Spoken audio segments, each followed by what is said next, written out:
Hey, I'm Rick Steves, back with more of the best of Europe. This time, rather than a particular place, we're going thematic and traveling wherever that theme takes us.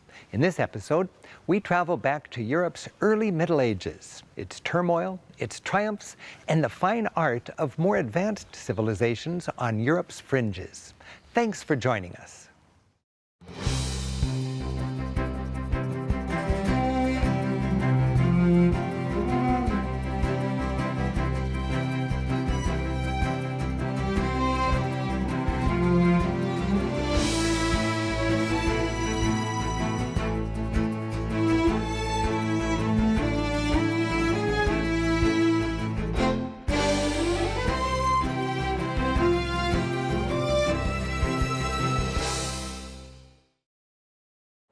The Middle Ages spanned 1,000 years, from about 500 to 1500. The first half was a time of relative poverty and instability. Then, around the year 1000, Europe rebounded. We'll look at the fascinating first half, the early Middle Ages. We start after the fall of Rome, seeing how the flickering flame of civilization was kept alive in monasteries and fortress-like churches, and how those churches were early patrons of the arts. We'll see how Europe was invigorated by neighbors on the fringes, from Christian Byzantium with its exquisite mosaics, to Islamic Spain with dazzling palaces, to the fearsome Vikings of the north with their sleek ships, stately wooden churches, and a uniquely Nordic aesthetic. From the rubble of the Roman Empire came the foundations of Europe. We visit monastic wonders in Ireland, majestic churches of the Romanesque Age, and stunning sights of Byzantium, of the Moors, and of the Vikings.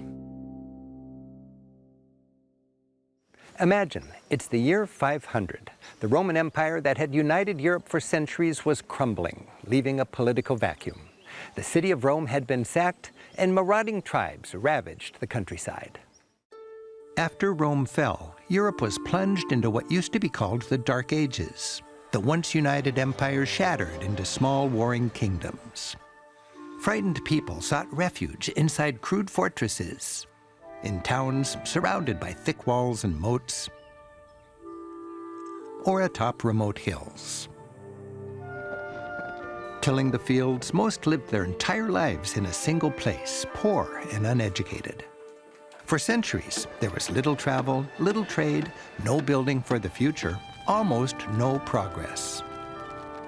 People were superstitious, living in fear of dark forces. Desperate for security, they bowed down to the local warlord, who was armed with a castle and knights and backed by the church. The lord promised land and protection in exchange for loyalty and a tax on anything produced. This was part of a societal structure called feudalism, with peasants on the bottom, nobles and bishops in the middle, and the king or queen on top. This feudal hierarchy would dominate the Middle Ages and produce many of medieval Europe's finest treasures. Jeweled crowns, scepters, and fancy swords. The ceremonial objects that reinforced the message that the feudal order was endorsed by God and all-powerful.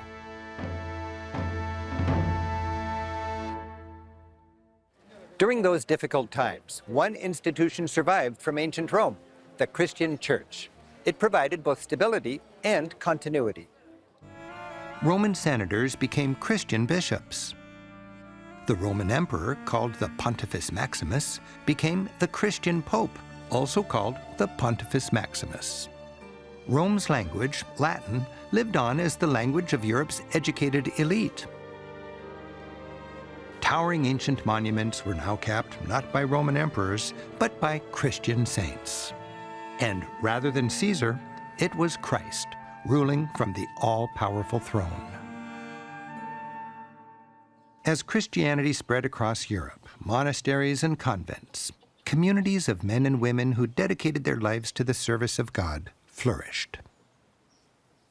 In the darkest days of the early Middle Ages, when almost no one could read or write, it was monks who were the scribes and scholars of Europe. Many of these educated elites lived in the remote westernmost corner of Europe. In fact, Ireland was nicknamed the Isle of Saints and Scholars. The earliest monastic communities were small, fortified hamlets of humble huts built like stone igloos. 1,200 years ago, those Irish monks stacked stones to build chapels like this.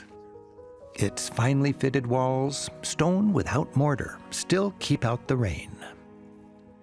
Monks lived simple lives of work and prayer. More educated than most, they kept alive or developed early technology, like metalworking. Their most important task was meticulously copying sacred texts.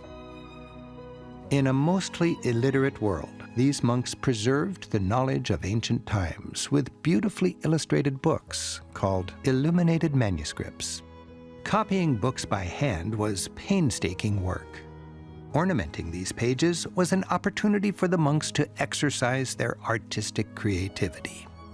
They went to great lengths, using powders from crushed bugs and precious stones to get the most vivid colors. They wrote on vellum, calfskin scraped with a knife. This holy book incorporates both Christian imagery and pagan motifs from the indigenous Celtic culture. With their hard work, education, and artistic flair, these monks were keeping literacy alive for Western civilization while creating some of the finest art of the age. Eventually, the monastic movement spread across Europe, growing big, rich, and powerful. Monasteries, housing thousands of monks, were part of a vast Christian network that stretched from Rome to Scotland. Giving the fragmented continent some cohesiveness, they helped set the stage for a new era. As the year 1000 approached, the Europe we know was emerging. Roaming tribes were settling down, starting to define the nations we've come to know. The Franks were becoming France, and the Angles were becoming Angleland, or England. People felt secure enough to plan and build for the future. Europeans were uniting around the Christian faith. People were traveling and trading more. Roads and bridges were built. Industrious businessmen invested in mills, harnessing wind and water power. Humble hamlets of thatched huts in wattle and daub became formidable towns fortified behind protective walls with fine buildings of stone. All this progress was reflected in the art and architecture of the age. With Christianity now dominant, the grandest structures in town were churches, and they were adorned with the community's finest art, done in the first art style to feel proudly European, Romanesque. It was called Romanesque because it tried to capture the grandeur of ancient Rome. Churches featured round Roman-style arches, Roman-style columns, and often even ancient columns scavenged from Roman ruins and recycled. Church architects adopted the pre-Christian basilica floor plan, like the surviving footprint of this ancient Roman court of law, or basilica. It was a rectangular space with side aisles and a central nave, defined by rows of columns leading to the altar. By adding transepts, the building's footprint becomes the shape of a cross. Romanesque churches had the same basic features all over Europe. They were sturdy, with thick walls, squat towers, and small windows. They stood strong. Many even came with crenellations, as if fortresses of God. This church in Florence adds another Romanesque feature common in Italy: finely crafted marble in perfect geometric symmetry, symbolizing the perfection of God. The eagle on top, with bags of wool in its talons, reminds worshippers who paid for it all, the Wool Guild. Stepping inside, you enter an exquisite holy space. With its carpet of marble floor and colorfully painted wood ceiling. Asserting the church's power over secular society, the golden mosaic shows an earthly king offering his paltry crown to the all-powerful King in heaven. And in England, for nearly 1,000 years, pilgrims have set their sights on this Romanesque wonder, Durham Cathedral. Standing like a mighty fortress, the church is a classic example of the English version of Romanesque called Norman.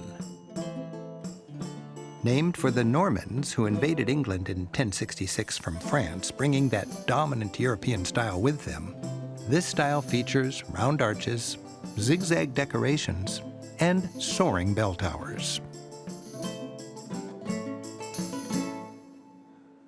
Pisa's cathedral in Italy, dating from the year 1100, had evolved beyond the traditional heavy Romanesque feel. Pisan Romanesque feels light and elegant. Pisa's cathedral complex, famous for its leaning bell tower, is a reminder that in cities across medieval Europe, you found the same ensemble of important structures: the church, the bell tower, which, even when tipsy, set the tempo of life, marking the hours, the festivals, the call to worship, and the baptistry.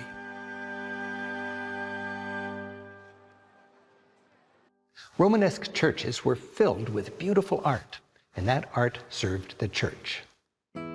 As most people were illiterate, pictures and symbols were used to teach and celebrate the Christian message.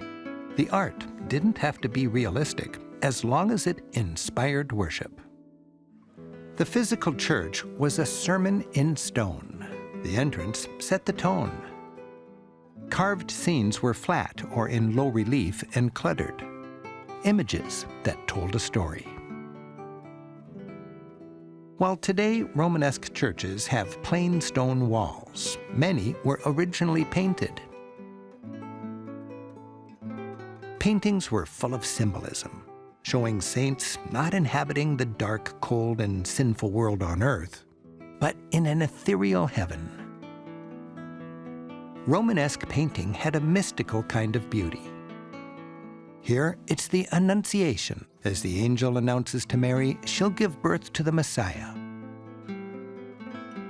All of nature, including goat herders in 11th century attire, celebrates the news.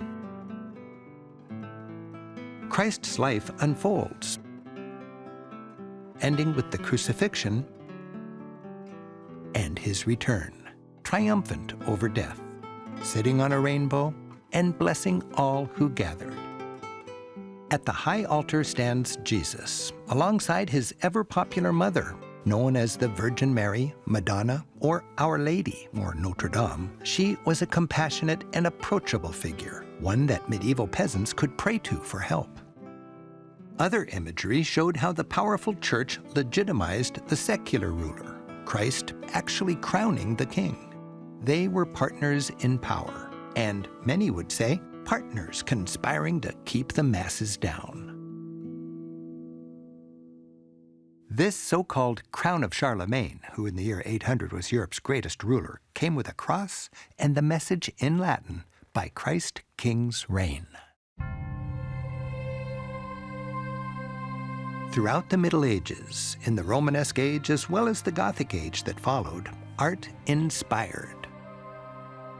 It comforted, and it frightened. Vivid Last Judgment scenes scared people into faithfulness. They showed the end of the world when Christ passes judgment on all humankind, giving the ultimate thumbs up or thumbs down. The righteous rise up to heaven, while the wicked are cast down into a horrible, horrible hell, ruled by the devil.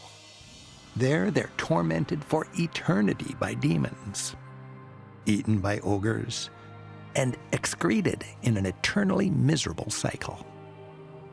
Across Europe and through the centuries, peasants were made fearful by this powerful art, subjected at church to such vivid visions from the moment they walked through the door. In the centuries leading up to this Romanesque age, feudal Europe was mired in the relative darkness of the early Middle Ages. But sophisticated societies thrived to the east and south, Shining like beacons of enlightenment, they inspired and fueled Western Europe's progress. Way back in the 5th century, the Roman Empire had fallen in the West, but it lived on in the East, eventually becoming the Byzantine Empire. Byzantium remained Christian, and its capital was Constantinople, today's Istanbul. Throughout the early Middle Ages, with its imposing walls, for centuries, Constantinople was Europe's leading city, ruling a vast empire that was relatively prosperous and stable. While Western Europe built nothing nearly as grand during this period, Constantinople constructed this magnificent church, Hagia Sophia. The minarets were added later when it became a mosque. Built around the year 500 on the grandest scale possible, it symbolizes Byzantium's glory days. They used ingenious technology, a massive central dome supported by half-domes that was the biggest anywhere, and remained that way for nearly 1,000 years. While a place of Muslim worship today, for centuries, Hagia Sophia functioned as a church, perhaps the most exquisite church in all of Christendom.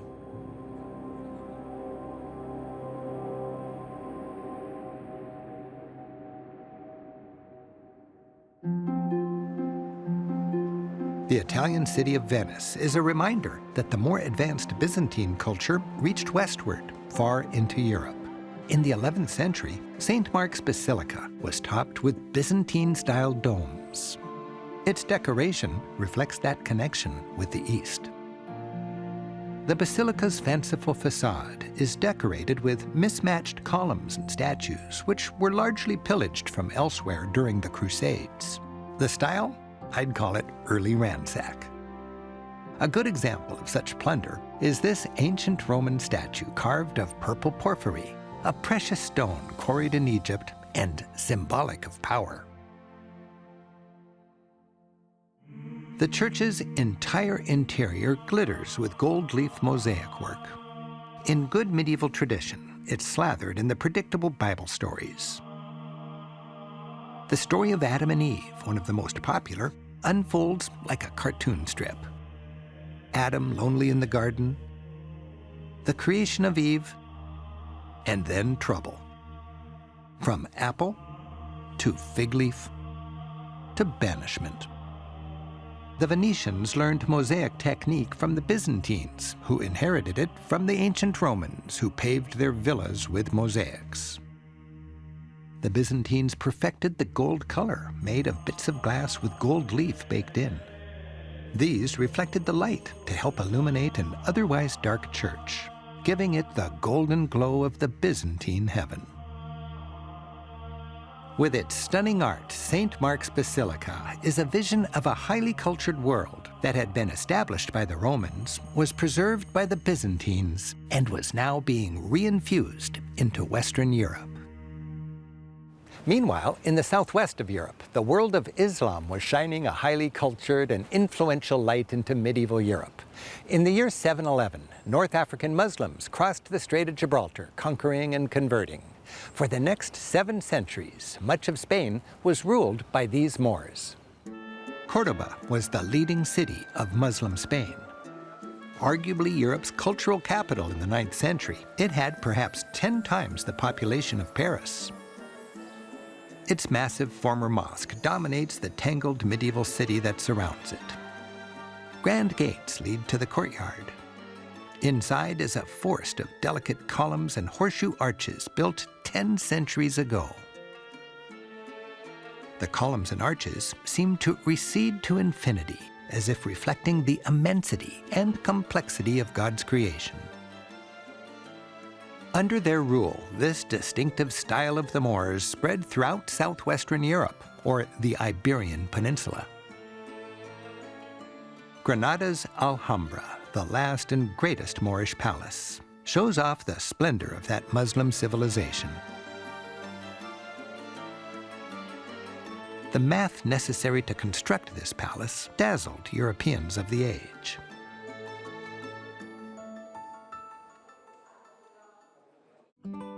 Christian forces slowly pushed the Moors back into Africa and reconquered Spain. With their Reconquista, Cordoba's mosque became a Christian church with a huge chapel planted in its center. Sevilla's Alcazar Palace soon housed Spanish kings. But even after the Reconquest, as Moorish artisans worked for Christian rulers, that Muslim legacy lived on in Spain.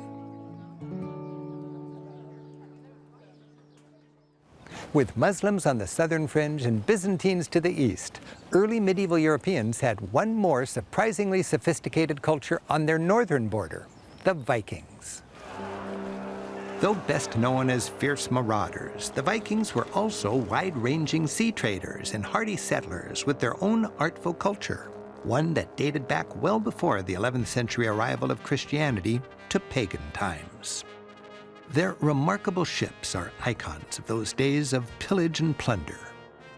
In formidable boats like this, finely crafted of oak, the Vikings ranged far and wide from their Scandinavian homeland. Gazing up at the prow of one of these sleek vessels, you can imagine the horror peasants as far away as France, England, or Ireland felt when those redheads on the rampage sailed up their river.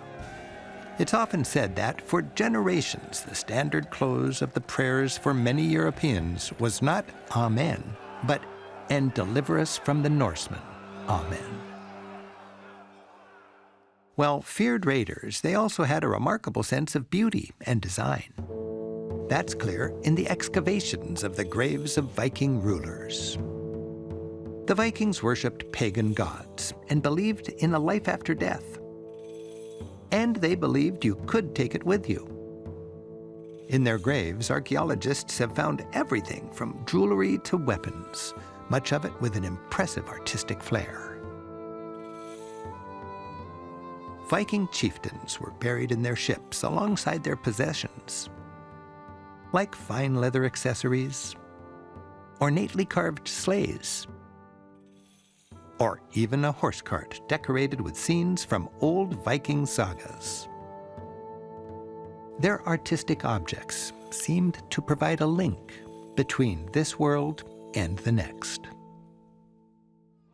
Over time, the Vikings intermingled with the Christian people they previously terrorized.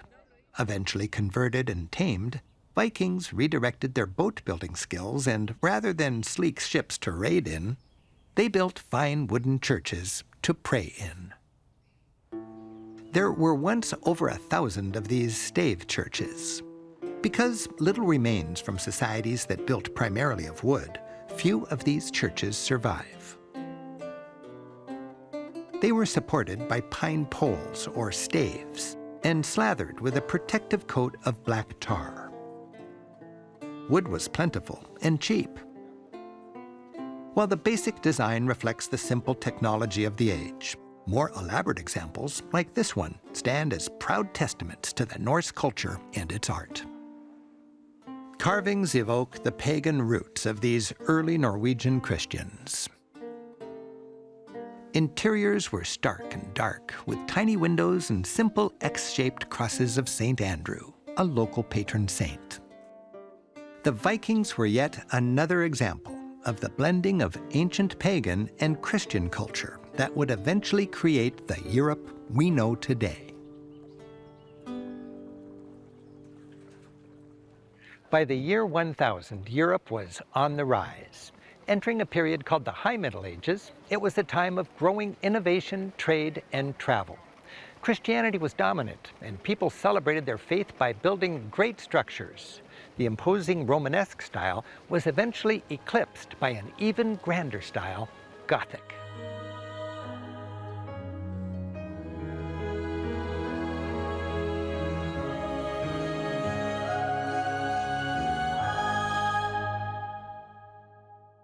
Europe offers a lifetime of artistic treasures, and the more you understand its art, the more you'll appreciate the society that created it. I hope you've enjoyed our sweep through the highlights of the early Middle Ages. I'm Rick Steves. Until next time, keep on traveling.